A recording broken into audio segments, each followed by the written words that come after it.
some of you may be wondering why we're playing the theme from the Three Stooges. And, well, there's two reasons behind that. Number one is when I compare the three of us to this guy, that's what I feel like, number one. Number two, I watched him on a game show. And they asked him a question about who's on first and what's on second and all that kind of stuff. And one of those, you ever seen that where Oh, yeah. Bob Saget was the host. And Bob is one of the biggest fans of the Three Stooges. He's also one of the crudest human beings. He is an absolutely dirty human being. Candace Cameron's a pal of mine, and she has told me some stories. It's not what you would think based on what they sell on the show. It's No. the polar opposite of that. No, and I swear he was trying to get out of hosting, what was it, America's Funniest Videos, because you could tell he did not want to be there. He just did not care at all. $50,000 a month, though, make you stick around. Was that what it was? I would imagine at that point, mid-90s. Yeah. Christopher Langan is with us on the show. Some people like to immerse themselves in reality. Others prefer to think about reality, to dissect it, analyze it, evaluate it. And Chris has always liked to do both, but only in keeping with the fact that they form an inseparable whole, a unified reality with experiential, ontological, and epistemological aspects that cannot, in the final analysis, be divided. You know who talks like that up here in Canada? Conrad Black. Conrad Black is the king of the commas. He has the longest run-on, most digestible sentences of any human being here in Canada. But Jordan Peterson can go on some nice little Jordan, runs, yeah, he can. Oh, that'd be an interesting conversation. Christopher Langan. Chris, wait, can I call you Chris, or should I call you Sir Langan? Chris is just fine. Okay, Chris.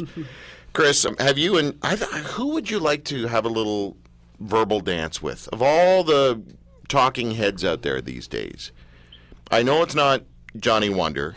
I know you don't care about him. I know it's not Drew Marshall. What about? What's his name again? The guy that Jordan Peterson. Would you like to have a conversation with him? Well, yeah, I certainly wouldn't turn down an opportunity to converse with Jordan, but I don't think he doesn't know who I am. I mean, he's pretty much a big shot these days, I think. He's exploded. I think he would probably know who you. I think he would probably know who you are, Chris. Actually. Yeah. When was the last time you guys talked, Johnny, Chris? Couple of months ago, I think we talked a little bit. Should I tell the audience how I found Please do. Chris? Because I think it's an interesting story. So yes. Christmas time last year, I'm up in the middle of the night watching YouTube, and whenever I go on YouTube, and if I can't sleep with two young kids, I go on metaphysics, things about God and whatever. Yeah. I fall upon this video about this man named Chris out of Missouri, and I'm like, okay, this is crazy. So my film producer hat goes on. And I start looking at the videos. I'm like, okay, who's making this movie? Like, what Ron Howard, Steven Spielberg has the rights to this one? When's this movie coming out? And it wasn't out yet. So literally, I start trolling the internet trying to find some way to contact somebody that would have any connection to Chris. With Christopher Langan. Right. So after some searches, a couple weeks, 2-3 weeks go by, finally, Gina actually emails me back. And it's like, hey, we got your emails. What can we do for you?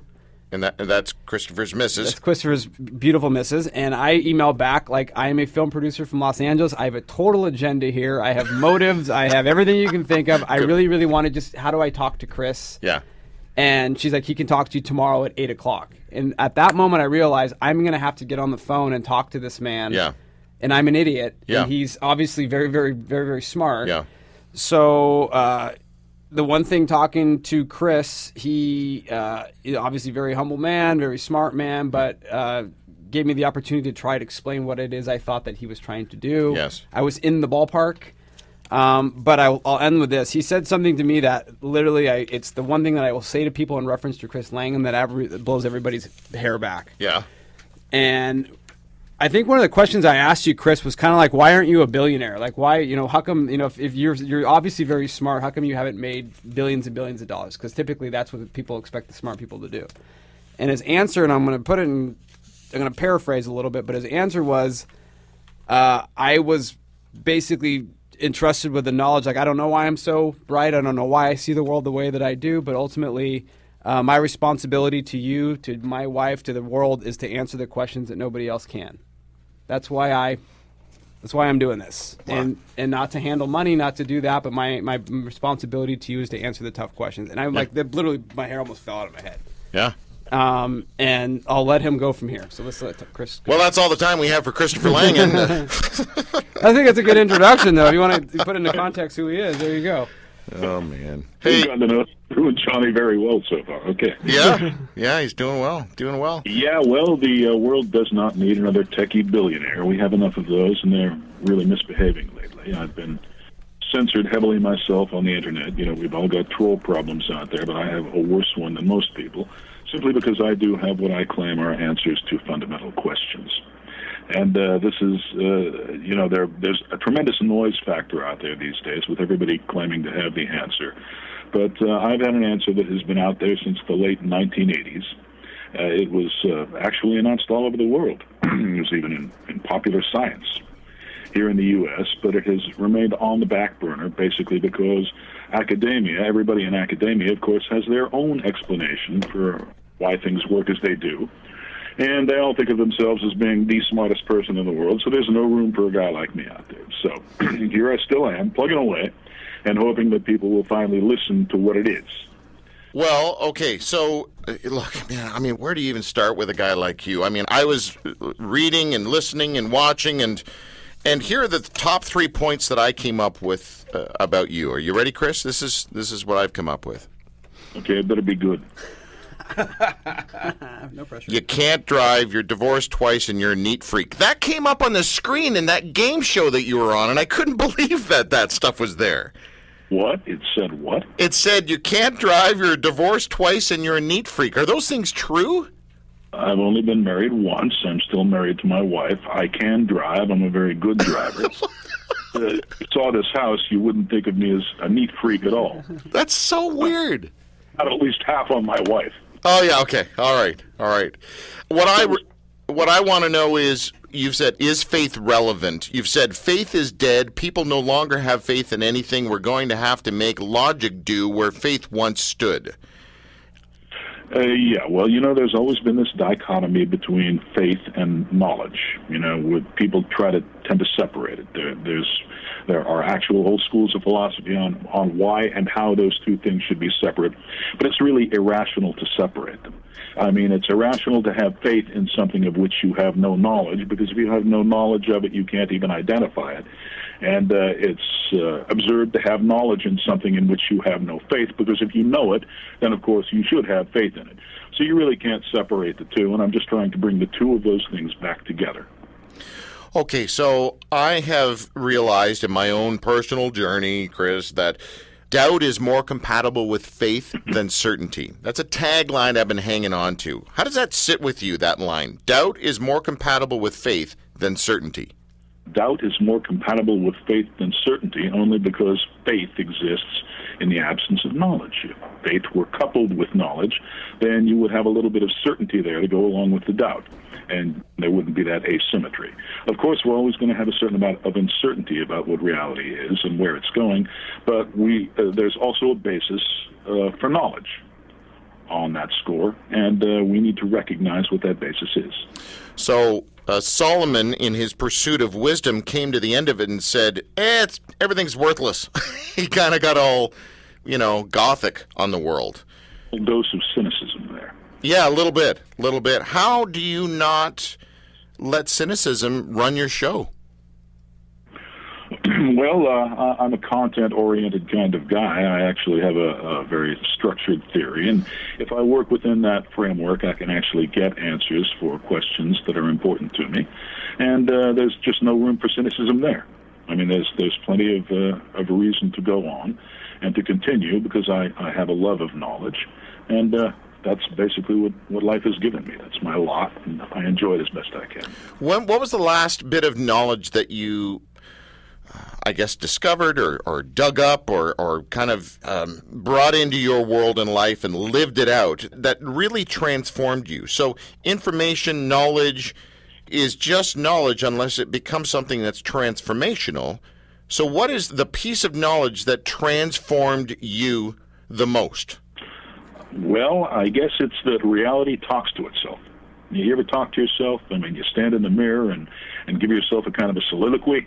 Well, reality talks to itself the same way, and it uses a language spoken by itself, to itself, and about itself. Now, if you unpack that, you get pretty much to everything you need to know about everything. And that's what the CTMU is. That's my theory. And I guess I would have to tender that as the most significant piece of knowledge I've gained. Okay, now, I asked this question a lot of guests over the last 16 years, and it's the whole, basically what I'm saying is, dude, how do you succinctly pull apart CTMU for, let's say you're sitting beside a hockey player on a plane and it's about to crash and you'd like to get this into this meathead's brain. How do you make that transfer happen? Well, I use that, just what I just said, basically the part about reality talking to itself. This is something, obviously, reality would have to have some kind of unity or consciousness to do that. These are details. They can be worked out, but basically it's that image of reality talking to itself using a certain closed language, a language that has mathematical closure with respect to certain functions or operations. And this can be expressed as the language is spoken by reality to reality about reality. That's the closure aspect. Everything is all about reality, you see. Okay, so when I'm looking at Johnny Wonder here, who's he's a pretty sharp cat. But do you but how do you I know I should be able to track with this guy somewhat. I'm not a complete putz. Right. But I can't help but wonder. And Chris, it's got to be so frustrating for you dealing with idiots day in and day out. When you've got some golden nuggets to pass on to the world, and you have to spend 80% of your cognitive processing dumbing things down. Yeah, that's very, very frustrating. You're 100% right about that. As a matter of fact, properly dumbing things down so that anybody can understand them is an even harder to solve problem than the problems whose solutions you're trying to explain. Well, I'll say something, though, because the interesting thing is part of the recipe to what you're sort of, after meeting you and talking to Gina and and getting to know you guys a little bit, I think obviously your pursuit is to come up with the answer. It may be somebody else's job in relation to you to deliver it to the people in a way that everybody understands. So it's like, I'm not 100% certain that once the ball drops and it is a nugget of information that can get unleashed on the world, I'm not even 100% sure if it's going to be Gina, your wife, that's going to be able to have to tell everybody exactly how it works. Because, I would say half of the stuff that you and I will talk about, I absorb half of it, which I'm very proud of. Like, I can absorb half of it and be like, okay, I'm in the ballpark. But I don't know if it's meant for you to deliver it yourself. I think it's going to have to be delivered in little cheeseburgers to other maybe by somebody else. I don't know. Yeah. Well, I'm just sort of toying with the idea of putting out some videos and actually speaking about the whole thing in baby language, drawing pictures for people. I know. As much as I can, and I hope that will do something. Because, if you go into academia or you wait for a scholarly author to do this for you, you got to find somebody who has both high intelligence and a perfectly open mind. And these days, those are very rare commodities. Yep. So it's hard. I mean, I can't simply wait here for someone who's qualified to do this. I have to try to do it myself, and that's what I think we're going to be doing here. It's like the little Jurassic Park videos when they first get to the park and they put them through that little ride. Oh yeah. You got to have that. Yeah. Chris, who would you say would be, in your opinion, the most intelligent people on the planet in the last 100 years? Maybe 2 or 3. Well, brains have been shrinking steadily since our Cro-Magnon ancestors walked the earth. Actually, I think that the average human brain is only about 3/4 as large as it was back then. So intelligence is an increasingly rare commodity. And I know that people don't want to hear that, but it looks like humanity is almost going backwards. We're selecting for certain traits that aren't necessarily very adaptive. And that's what has been happening. And yet there have been some very intelligent people who have come along in the past several hundred years. Of course, guys like Isaac Newton, Charles Darwin, Werner Heisenberg, Schrodinger. This kind of guy, you can't undersell their intelligence. Bertrand Russell, Fyodor Dostoevsky. There are all kinds of great artists and scientists out there who come to brilliant realizations